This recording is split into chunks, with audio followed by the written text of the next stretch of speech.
If you're trying to build affordable housing, the first big question is, do I use the 4% or the 9% credit? Get that part wrong, and you could spend years chasing a deal that never pencils. In this video, we are going to dive into 3 pros and 3 cons for both the 9% and the 4% credit. We'll walk you through the financing example for comparing the 2 credits and figure out exactly which one is the right one for your deal. Hey guys, I'm Evan Holiday. I've developed over $500 million in affordable housing, totaling over 2,300 units. Quick favor before we jump in, if you wouldn't mind, hit the like and subscribe button on this video. It goes such a long way to helping the channel and helping me create more videos just like this. So what are tax credits? At the highest level, tax credits are basically the government's way to incentivize private developers to build affordable housing by helping provide anywhere from 40 to 70% of the cost of construction through tax credit funding. If you want the full breakdown, check out my video, What is LIHTC, in the description below. Now, the crucial information. What is the difference between a 9% and a 4%? Let's start with the 9% because it's easier to understand. Here's what's great about the 9% credits. First, you get more of your deal funded with tax credits. On a $20 million project, you can expect about 70% of your cost to be covered by the 9% credit.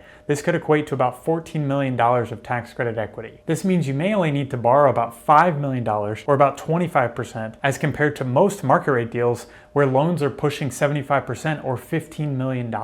Way less debt means lower debt service payments, which ultimately means less risk. Second, the financing is simpler. You get your $14 million in tax credit equity, your $5 million loan, and then you have to basically figure out where does the other $1 million come from, either from deferring your developer fee or finding other local funding sources. But that is it.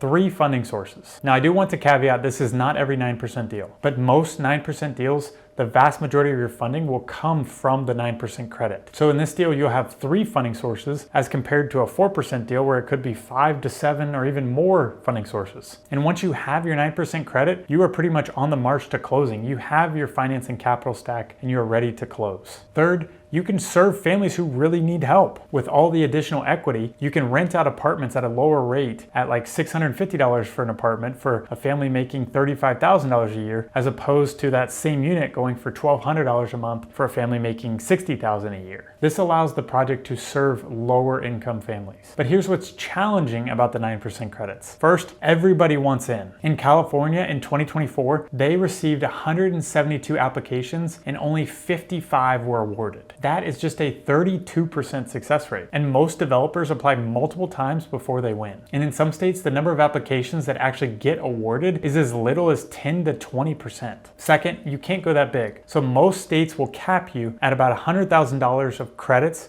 per unit. Some states will allow up to $150,000 in credits per unit if you provide deeper affordability. And this typically limits your projects to somewhere around 100 units or less. Third, you have to follow very strict priorities set by the government. The state uses a scoring system called a Qualified Allocation Plan, or QAP, to set its priorities and goals, and it does that through its scoring. For example, QAPs in multiple states will give points for serving specific special populations. They also give points for being near certain amenities or being near transit. While these priorities make sense from a policy standpoint, it may really drive your deal location and a lot of your deal amenities or even who you are serving through your community. And those may not always align with both your business goals or also the type of developments that you want to be doing. Before we talk about the 4% credits, we need to talk about tax-exempt bonds. Why? Because the federal government requires that projects that want to use the 4% credit, they have to also use tax-exempt bonds. So what are tax-exempt bonds? Think of them like special low-interest loans that are offered by local or state governments that are used to provide funding at a lower cost to certain public infrastructure projects like schools or roads or also affordable housing. Because the investors that buy these bonds don't pay federal taxes on the income they make off the interest, that means the projects that they help fund ultimately receive a lower interest rate. To get the 4% credit, you need at least 25% of your project to be covered by tax-exempt bonds. There's just a limited number of tax-exempt bonds per state, so that means developers have to compete for these bonds. Congress set it up this way to allow for states to control the access of the bonds, and this is because bonds are a limited resource that are based on a state's population. Now let's talk about the 4% credit. You can think of this as like the less competitive but bigger and more complicated cousin of the 9% credit. Here's what's great great about the 4% credit? First, they are much easier to get. There's way less competition. If you meet the basic requirements and are able to get an award of 25% tax-exempt bonds of your project cost, then you will automatically get awarded a 4% credit. There's no scoring, there's no wait lists. Now there is one important thing to note here. Like we talked about earlier, you have to secure 25% of your project costs in tax-exempt bonds in order to receive the 4% credits. Now these bonds are a limited resource, so there is competition for the bonds, but if you get the bonds, then you get the credits. You can expect anywhere from a 30 to a 60% success rate on your applications for bond deals, but that all depends on the state. Second, you can build bigger developments to help more families. There's no cap on project size as long as you are getting the bond financing. I have a 4% deal that just finished construction with over 300 units. Third, you build what makes sense to you. Want to build some first floor retail as an amenity for your residents? Sure, the government doesn't place as many requirements on what amenities or who to serve as compared to a 9% deal. But here's what's challenging with the 4% credit. First, the tax credits finance a much smaller portion of your project. On that $20 million project we talked about earlier, you would only get about $8 million of tax credit equity, or about 40% of your costs. The remaining financing would come from a $10 million loan, which would be partially backed by your tax-exempt bonds, and the remaining $2 million would come from any other source you could find. That could either be your deferred developer fee, or city or state or even federal grants or low interest loan programs. Second, sometimes piecing together all those different finance and capital stacks is like putting together a Rubik's Cube. You might need tax credits plus tax-exempt bonds plus CDBG loan plus local grant from the city government plus a donation plus a land contribution and a construction loan from your bank, all to just make the deal pencil. And if any one of those pieces falls out, the deal could potentially die. Third, these are more complex transaction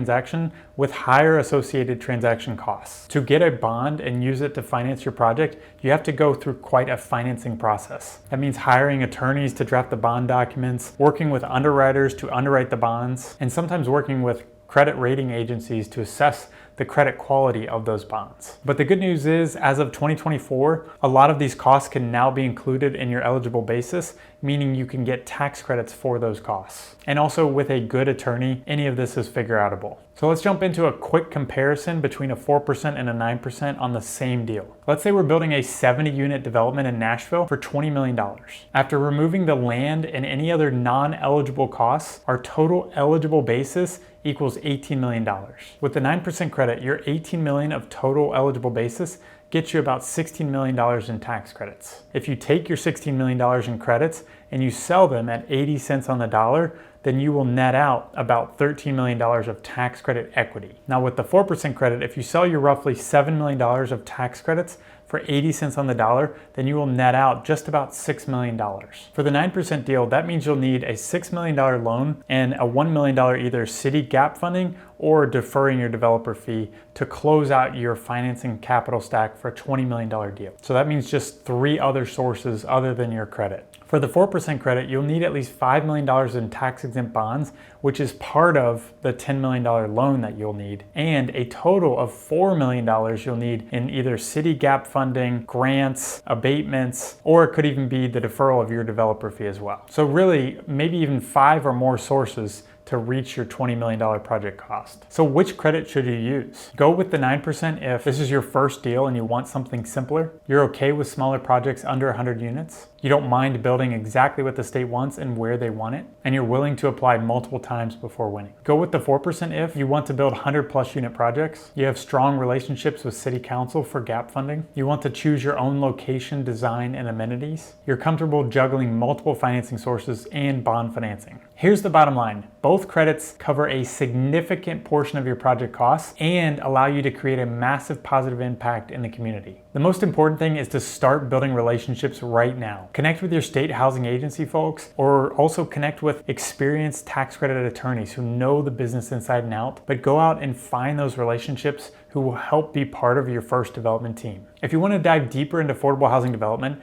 I've got a full affordable housing development checklist and toolkit in the link in the description below. It covers everything from site selection to closing your first deal. Hit that subscribe button if this helped you understand the difference from a 4% and a 9% credit. And leave a comment below and tell me which credit are you leaning on using for your first deal. Are you going 4% or are you going 9%? Guys, thank you so much for watching, and I'll see you in the next video.